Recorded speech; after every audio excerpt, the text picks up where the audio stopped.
এক গ্রামে হীরা নামে এক কৃষক থাকতেন। তিনি খুব অলস ছিলেন এবং সারাদিন পড়ে ঘুমাতো। হীরার এই অভ্যাসে তার স্ত্রী খুবই বিরক্ত ছিলেন। প্রতিদিনের মতো হীরাও ঘুমাচ্ছিল। তার স্ত্রী এসে বলে, গ্রামের সব মানুষ তাদের মাঠে কাজ করতে বেরিয়েছে, এখনো তিনি ঘুমাচ্ছে। এই মানুষটাকে নিয়ে আমি কি করব? আমার কপাল খারাপ।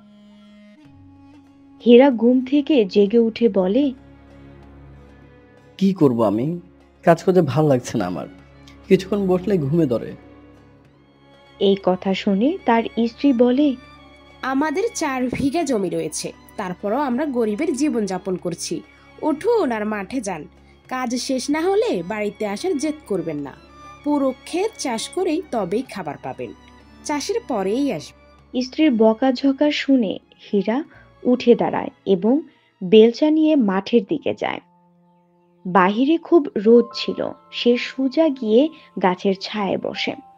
বসার সাথে সাথেই তার ঘুম ঘুম ভাব শুরু হয়, কিন্তু তারপর তার স্ত্রীর তিরস্কারের কথা মনে পড়ে সে উঠে দাঁড়ায়।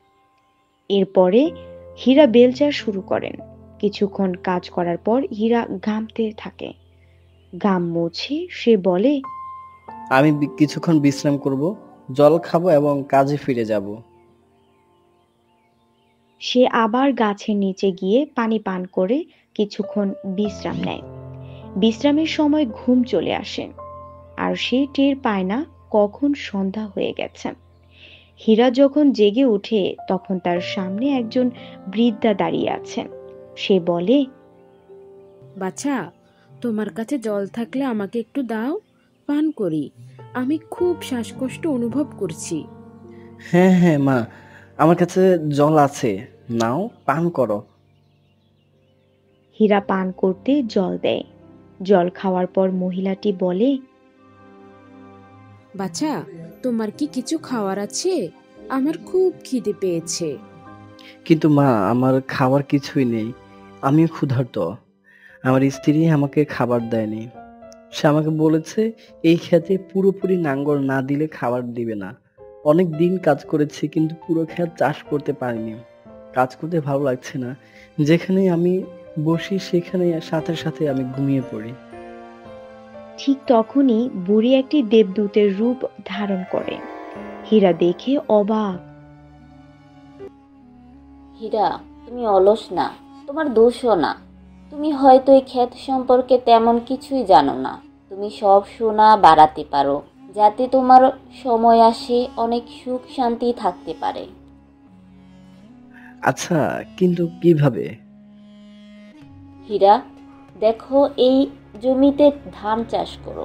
তোমার ক্ষেতে 3 দানা সোনা জন্মাবে, যা থেকে তুমি দারিদ্রতা কাটিয়ে উঠতে সক্ষম হবে। একইভাবে তুমি যতবার ধান চাষ করবে, ততবার 3টি সোনার ধানের সংখ্যা বাড়বে। ধীরে ধীরে তোমার পুরো মাঠ সোনার মাঠ হয়ে যাবে এবং তুমি সোনার ফসলের মালিক হবে। এমন কথা শুনে হীরা তার সুখের দিনগুলো ভাবতে শুরু করে। তখন আমার আর কাজ করার প্রয়োজন হবে না এবং আমি যখনই চাই ঘুমাতে পারি এবং আমি আমার ঘুম সম্পূর্ণ করতে পারি। কেউ আমাকে বিরক্ত করবে না। এদিকে পরি অদৃশ্য হয়ে যায় এবং হীরা বাড়ি ফিরে আসে। পুরো ঘটনাটি তার স্ত্রীর কাছে বলে। তার স্ত্রী প্রথমে তাকে বিশ্বাস করে না। তার মনে হয় ঘুমের মধ্যে হয়তো এটা স্বপ্ন। কিন্তু হীরার পীড়াপিড়িতে সে সব মেনে নেয়। হীরার স্ত্রী হীরাকে বললেন, তাহলে আসুন আমরা একত্রিত হয়ে খেতে লাঙ্গল করি এবং তাতে ধান বপন করি।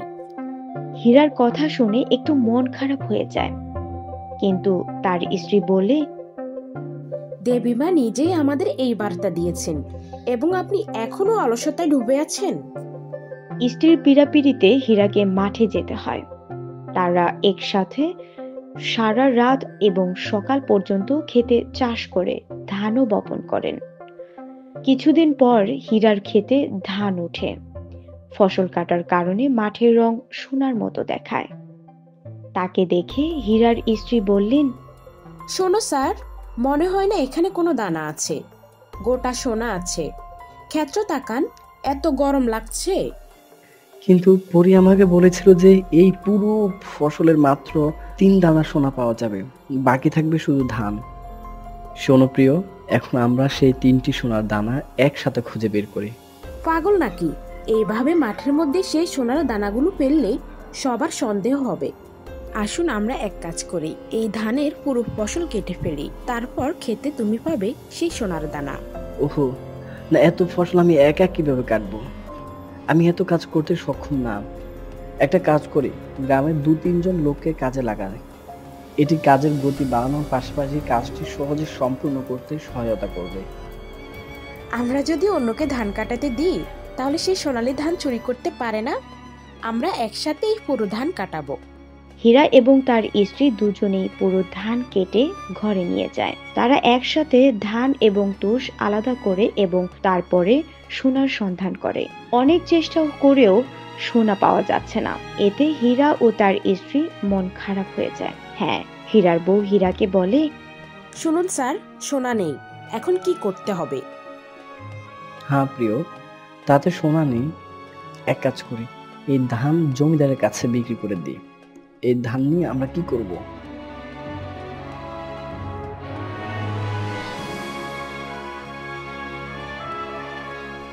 শোনো প্রিয়, সোনা না পেলে কি হবে? দেখো কত টাকা, আমাদের আগে এত টাকা ছিল না। হ্যাঁ, আপনি ঠিক বলেছেন। এত টাকা একসাথে দেখে বিশ্বাস করতে পারছি না। শোনো, যে দেবী তোমার কাছে আবির্ভূত হয়েছিলেন তিনি আমাদের সোনা দিতে চেয়েছিল, কিন্তু সেই সোনা দিয়ে আমরা এত টাকা উপার্জন করতে পারতাম না। আমাদের ফসল বিক্রি করে যত আয় হয়েছে। আমরা যদি প্রতি বছর এভাবে ফসল কাটাই তাহলে আমাদের চাহিদা মেটানোর মতো যথেষ্ট অর্থ থাকবে। এই জীবনটা ভালোভাবে কাটাতে পারবো।